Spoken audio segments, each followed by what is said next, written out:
This episode was made possible by a grant from the Mary Ann Porter Community Impact Fund of the Community Foundation of Broward and the Truist Foundation. South Florida schools are ready to reopen, but concerns about safety still remain. We answer those questions and more to help parents, students, and teachers prepare to head back to the classroom. Stay with us as we dive into your South Florida.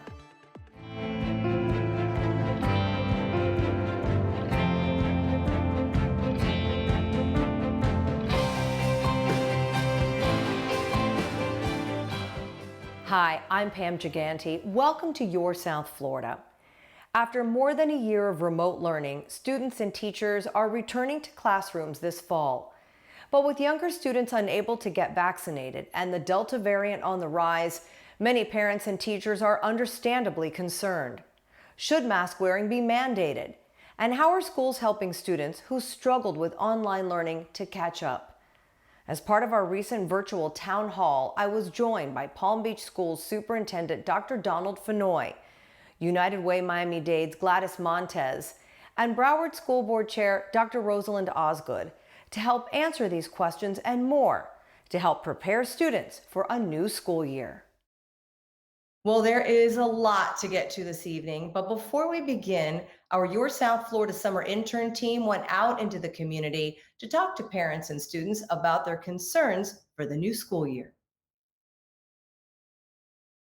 Yes, I am concerned about the new Delta variant. I think taking it like most parents are taking it just one day at a time and seeing where it leads us. My main concern is my high schooler, who is going to be around a bunch of kids and they're in and out of classes all day long, and it's definitely not as regulated as the elementary school is.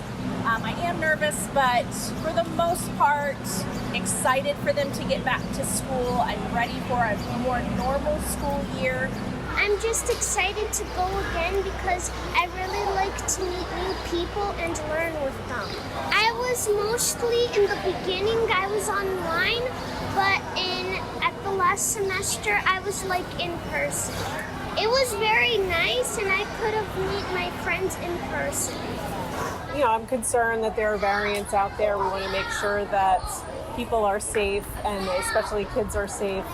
But I do feel that schools will be responsible, and I think it's important for kids to get back with friends, to be in the community that helps foster their learning.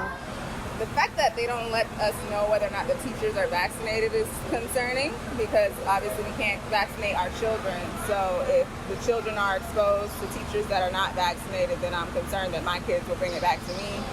I'm not vaccinated yet because I'm pregnant, but I plan to get vaccinated once my baby is born.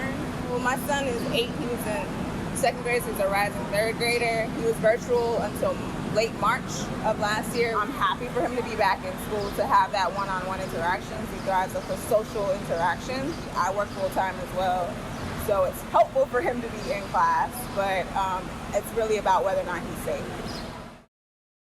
Well, it seems like most parents, as you saw there, are ready for some normalcy. They want to get their kids back into the classroom. But as we heard, the biggest concern for parents is the Delta variant. The latest guidance from the CDC says mask wearing is not mandatory for vaccinated students and teachers. And most recently, the American Academy of Pediatrics says that all students older than 2 should be masked up, regardless of vaccination status. And we know that kids can't get vaccinated until they're 12 at this point. But as our last parent said, there's no way to tell who has been vaccinated or who has not. Plus, again, children under the age of 12 still aren't eligible for a vaccine.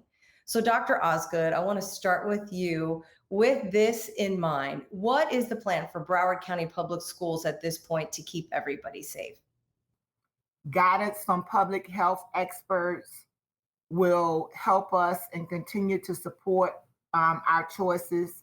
Right now, experts are supporting in-person instructions. We all agree that vaccination is the best strategy for prevention, so we encourage parents to be vaccinated and to get the children that are 12 and up vaccinated as well. On-campus remote learning will be our only option. We're not looking to do any type of hybrid education. Opening our schools in a fluid environment is challenging as the positivity rates continue to fluctuate and have risen significantly over the past couple of weeks. So this recommendation could change as circumstances vary, but safety and security of our students and teachers continue to be our top priority. Thank you, Dr. Osgood. Dr. Fennoy, I want you to jump in here, piggybacking on what Dr. Osgood was saying. Talk about the plan for Palm Beach County Public Schools with the COVID cases on the rise. We keep hearing about the positivity rate going up because of the Delta variant. We know school nurses tested students for COVID last year. Are they going to do that again this year? And kind of walk us through what it's going to look like in Palm Beach County's public schools starting this August. Palm Beach County and most school districts in the state of Florida, we were actually open all of last year prior to the vaccine or any of this. So the good news for us is that we've actually had practice. And so we were able to open our schools last year on September, and we never closed not one school the entire year. We did not have a significant spread in any of our campuses. Our protocols with the health department, our principals, our teachers, our families, our kids did an amazing job with following on our protocols. So for us in Palm Beach County, we've decided up until this point, now again, as my colleague said from Broward County, everything is subject to change. But as of today, I made the decision back in June that we would have mask optionals in our buildings, that we would be as normal as we could pre-COVID. However, we still will have in place social distancing where applicable. Again, when you're bringing all of the students back, some of those 3 and 6 feet social distancing protocols we had in place may not be applicable, especially in the secondary schools. But we will continue to work through that. We have purchased electrostatic sprayers for all of our campuses and buses. Wipes and masks are available for those who want them. Our air filtration systems have been upgraded where applicable to MERV 13. And we're looking at some other mitigating factors as well. Our environmental services team, our contractors are ready to do deep cleaning when necessary. But honestly, our goal is to try to have as normal of a year as possible. I mean, we are definitely concerned and are monitoring the realities of the Delta variant. But again, as of today, it is still optional. It is still mask optional for our parents and kids coming back into the buildings in August. And Gladys, I want to bring you into the conversation. Let's talk about the little kids. Let's remind everyone that, you work for United Way, Miami-Dade's Center for Excellence and the Demonstration School. You work with the little guys all the way up to getting ready for kindergarten, so probably about 5 years old, more or less. What are the plans to keep them safe and to help them get ready for going into kindergarten? Well, like Dr. Osgood and Dr. Fennoy, we are going to continue to watch the children and make sure that all of the policies and procedures that we have in place are there to keep them safe. We are going, and like everybody says, this is something that is very fluid. We need to be watching what the CDC is always telling us and what the county's recommendations are when it comes to child care facilities and how we operate during the pandemic. We know that the pandemic is not done, like some people think. We're still having a lot of things to consider, such as the drop-off and the pickup of the children. In most of the centers, the parents were used to go inside the classrooms. We're still not allowing adults inside the classroom because we want to limit the numbers of adults that are exchanging with the children. We have that population that it's not yet going to be vaccinated, and that not all the time they can wear a mask. Only children older than 2-year-old are going to be able to wear a mask. The other ones are unmasked.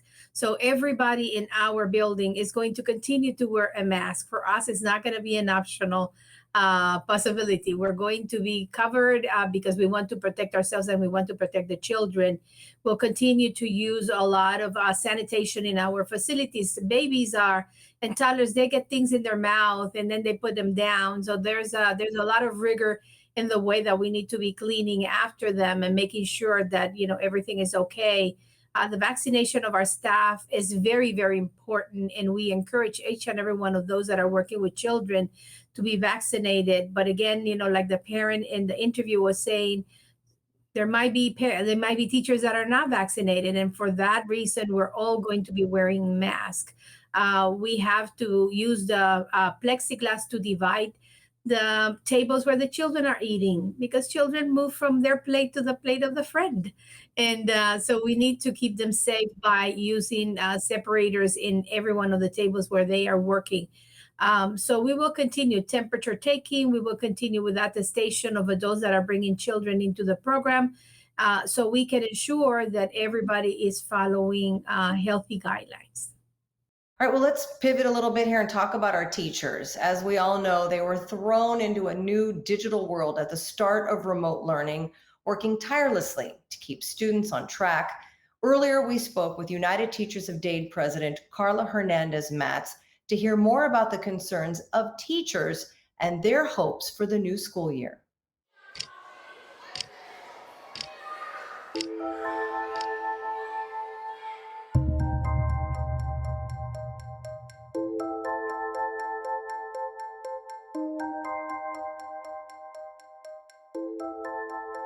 This was by far the hardest year in all of our careers. You know, learning to teach in this modality in a virtual world really created some ingenuity. I mean, teachers had to really think outside the box on how to interact with students. And we did see some veteran, all-star fantastic teachers regretfully have to retire probably sooner than they intended. But at the same time, we know that they did what was right, what they needed for themselves and for their families. And we were glad that we were able to support them in any way that we could. But resilience is definitely the key word for this last school year. I think that parents have a new sense of respect for our educators because they have been in the classroom. They've had a very open window to seeing exactly what's happening in the teacher's classroom and how they interact with students during this time. But I also think that for teachers, it's been difficult because some of the concerns that we've had on our end is trying to figure out how to get children connected. Did they have the adequate support system at home? Did they have parents that could follow up with assignments and things that they were doing? But also the social emotional learning aspect of it. We saw so many children that were devastated because of personal loss. They lost grandparents, they lost family members. Some parents lost their jobs. And so the financial hardships of what the pandemic meant or how it impacted their lives was something that was truly traumatizing for the child and very worrisome for the teacher. The educators were trying to figure out how to get them resources, making sure that they came to school to get their free lunch and breakfast, and all those things are things that we're always worried about. We've thought about what it meant for children academically as well. This has turned into another educational gap, which is, we're calling it the Colbit Gap. We usually just talked about the summer slide, but now this is something that's really impacted children worldwide. We know that there are certain things that will continue to be part of our classrooms. We need to continue to keep our social distancing, our spacing between our desks. The CDC recommends that certain things continue to be in place in the classrooms.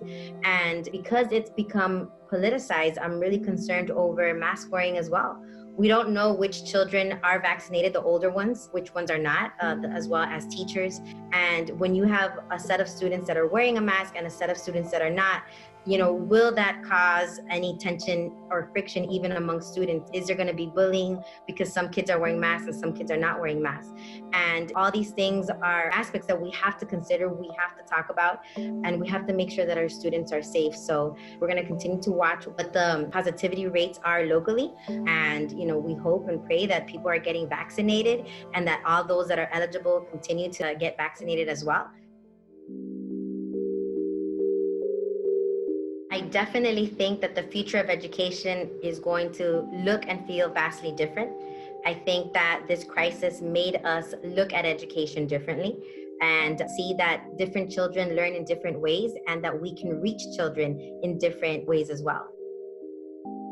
I just hope that every child and every one of my colleagues everywhere, has a fantastic year. I mean, we miss seeing each other. We miss being in person. And, I can't wait for our students to be back, of course, as long as everything is safe, as long as we can protect them and make sure that everyone is healthy within our school sites and our classrooms. But at the end of the day, we just want everybody to continue to learn, to be happy, to be healthy, because of course, if you're happy and you're healthy, then you can learn. And we want all of our children to be learning and be with us next year.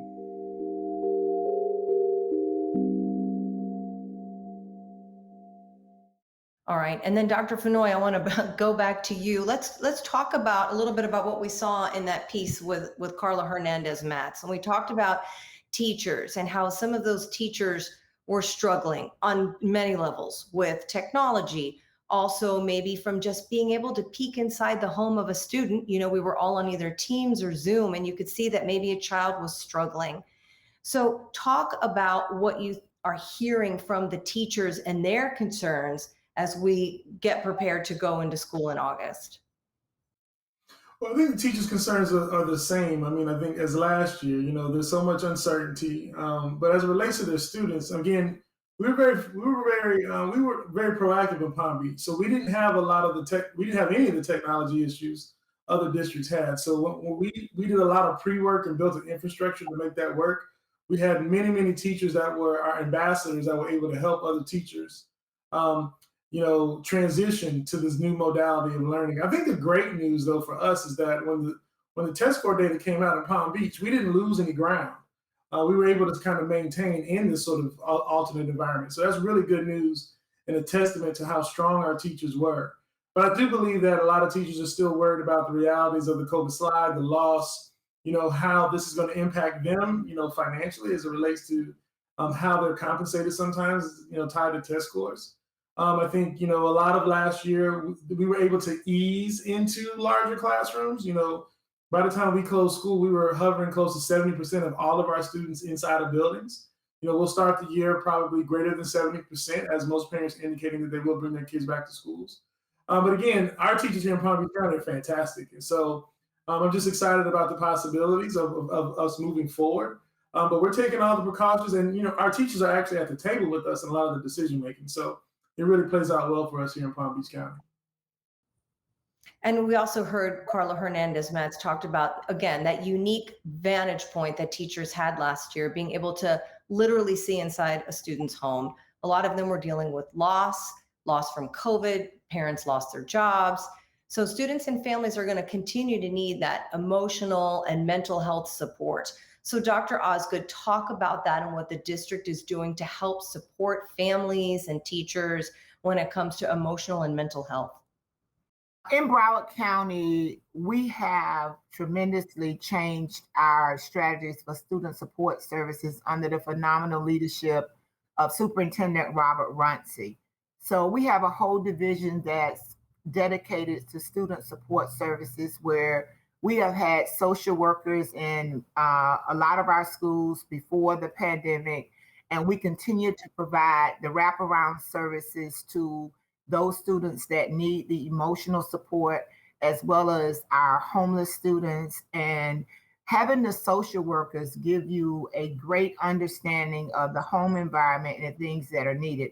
In Broward County, we have a phenomenal continuum of care, where we have a lot of partnerships with community-based organizations that come along with us as partners and help extend our arms by providing those support services and the different things that our family needs. We have a partnership with the Broward Behavioral Health Coalition, which is an entity in Broward County that focuses on mental health for both adults and for children. So we're looking to continue that partnership.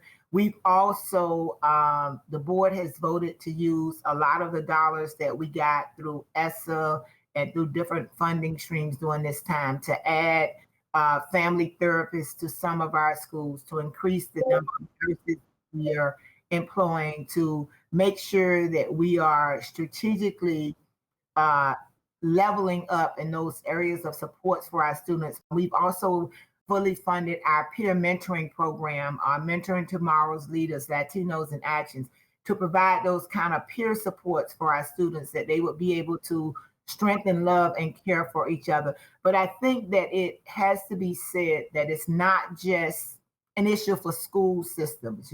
School districts have to address a lot of issues, and we have some phenomenal people that work in education that come up with strategies to do that.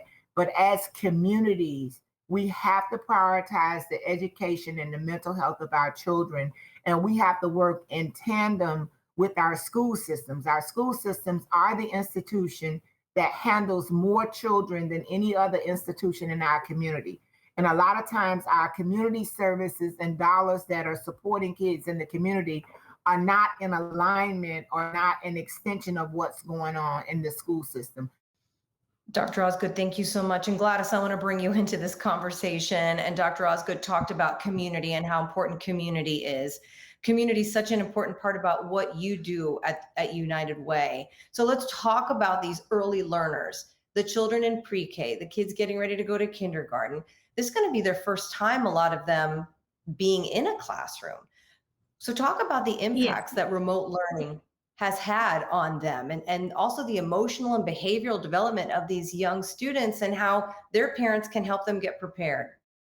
So one of the things that it's happening in the community of early care and education is the reductions of centers that are going to be able to service our families, because now they were closed. There was no income during the time that people were at home and not going to work, and all of the steps that we're trying to put forward to help and assist the center so they can go back on their feet and they can provide services. For children in school, it's a little bit easy to go and move to virtual programs, which is what we had to do when we closed our doors. For children 0 to 5, for so many years, we have been working on trying to limit the time that these children were in front of a screen. And all of a sudden, that was the solution to the issues that we had. And, because these children are not independent, they needed an adult right by them. And we needed to control the amount of time that they were in front of a screen, because they were going to be there for 15 minutes and then gone. They don't want to hear about anything else. They want to go and play. So for teachers, it was a very traumatic kind of situation. The fact that not only did they have to change the mode in which they were teaching, but that they needed to limit the time that they were in contact with the children. It's so important that we make teachers be responsive to the needs of the children, that children have this adult close to them. So the intervention using the videos and using the Zooms and all of the things that we had, all of the platforms we had to use, was mostly to make sure that there was a contact. Because the time when children are learning in between the ages of 0 to 5 is when they are experiencing some sort of activity or event. And that was really not happening. We're talking about a lot of disequilibrium in the life of our families, and that children lacked a lot of that social emotional experience that they have at the center. And they are basic for children when they enter kindergarten. So we are sending children to kindergarten that did not have stable routines, which is a way where children are learning. And that is worrisome for us and worrisome for those kindergarten teachers that are receiving the children, that they were not utilizing the tools that usually they're going to be exposed when they enter the kindergarten. I think that that we are going to see children who are going to show some delay in that social emotional area because they have not been able to be exposed to those experiences. So we're going to have to work on that. And let's talk about the learning losses from last year, that COVID gap that Karla referred to it as. We saw districts offer enhanced and extended summer programs to help students ahead of the new school year. So Dr. Fennoy, talk about some of those plans that have been in place in Palm Beach County to help those kids who maybe had some learning loss and are trying to catch up so that they can be better prepared by the time August starts. Yeah, our chief academic officer and deputy superintendent created a great, acceleration plan is what we called it. And so that has been into effect. We started several weeks ago back in June. And so our summer schools have been hopping, with all of our recovery efforts. I think also, let me be clear, our teachers and our principals are looking at the data that we received from the standardized testing that we were able to complete last year, and making sure that the schedules are all aligned and making sure that they're reaching out and creating plans for those students that have fallen behind. I think, on the social emotional piece, Palm Beach County was very fortunate. Several years ago, I asked the community to pass a referendum that allowed us tax dollars in order to put mental health workers in every school in Palm Beach County, in addition to the social workers and counselors. And we were able to create a mental behavioral health response team, both one for the district and one for our police department. So understanding that we have to take care of all of the adults and all of the kids. And so, post Parkland, we were able to create an entire division of equity and student wellness. And so that is great for us. And so we have a lot of practice in that, and we were really excited. But on the learning loss, again, we were able to not lose a lot in terms of test scores, but we realized there are other factors that have to be, just the socialization pieces. I conducted all of our graduations, all 32 graduations, and it was clear that a lot of our kids don't know each other. They've created a whole new social network. And so I think the sort of acclimation period, getting back into proximity with others for a lot of kids, is going to require a lot of supports. And so we're ready and willing to make sure that we provide all the necessary services for them and their families as they transition back into a much more normal environment. And Dr. Osgood, want to talk to us about what the plan is for Broward County Public Schools to help those students that fell behind. What has the district been doing to help them kind of, breach that COVID gap that we're talking about? We have the same process that Dr. Fennoy talked about. Mr. Runcie has put something in place to focus on accelerating our students and not putting them in some type of negative remedial situation. We're also using ESSA funds to have extra teachers at schools to help students. We have been doing this very fabulous pilot project with the Broward Community Foundation. It's called School is Cool, where the foundation has funded an extra teacher in a class where we have kids that are on grade level with one teacher and kids that are not on grade levels with another teacher, to allow the students to get ample time with the teacher. And it has worked very, very well, I know, in my district, in District 5. So we're expanding that with ESSA funds and working to model that. We've looked at our data to see where we need to focus and help kids. We implemented one of the most phenomenal summer school programs that Broward County Public Schools have ever seen, the largest, where we have a lot of students in school, and we're doing it as an approach to providing them with a parent with a whole day of a student, from before school camp to the education time to after school camp, where it's a whole day of learning and fun, providing those opportunities for parents that need to get back to work, parents that have opportunities perhaps to start their second jobs to do so. I want to just say, as we're having this conversation, as we experience COVID, our teachers have been stellar. They've been phenomenal. They pivoted on the drop of a dime. But we've had cafeteria workers that never stopped working, janitors and custodians that worked even during the times that schools were shut down. A lot of them were passing out food, feeding children. We've had bus drivers, we've had administrators. This has just been all hands on deck for those that work in the space of education in any capacity. This has been a horrific year for us. And those of us that are in districts where we've experienced tragedies like Stoneman Douglas, or just having students that we've lost to suicide and other things, it has been rough. We have actually implemented mindfulness all throughout our district, where every day there is 10 minutes of mindfulness at the start in every class. And as the chair of the school board right now, I have implemented with the school board. And I'm saying that so that those that are listening and that my colleagues will also just be mindful that we have to pause a moment to take care of our own mental health, take the time for our families. This heavy lifting in education. And a lot of times you're expected to just serve. But if we're going to sustain ourselves and be as healthy as we can be to receive our children when they come back, we have to make sure that we're taking care of our own mental health and our own social, emotional well-being as well as giving the attention that's needed to our families. You can watch the full town hall on our Facebook page at your South FL. Have a great school year, and thanks for watching.